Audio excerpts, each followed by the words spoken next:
ولسمشر ټرمپ سعودي پلازمینه ریاض کې د سوریې منځمهالي ولسمشر احمد الشرع سره کتلي دي. د لاندې کتنه وروسته لاغه شوې چې امریکا پر سوریې لګېدلي بندیزونه لرې کړل چې د مشق بیا په خوښیو لمانځنه کېدي.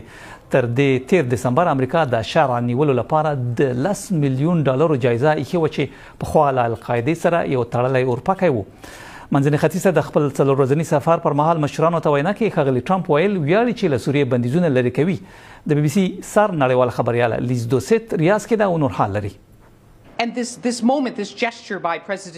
دا شیبه ریاض کې د ولسمشر ټرمپ لخوا دا ګام چې بندیزونه به لرې شي ډېر څه په ځان کې لري. ولسمشر دا روښانه کړه چې د سعودي عرب محمد بن سلمان او د ترکیې ولسمشر رجب طیب اردوغان لخوا تر فشار لاندې وو او هغوی ولسمشر ټرمپ وهڅاوه چې دا کار وکړي.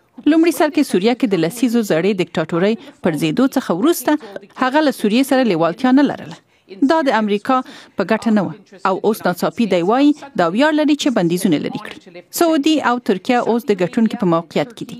دوی غواړي چې د نوې سوریې جوړولو کې مهم لوبغاړي وسی.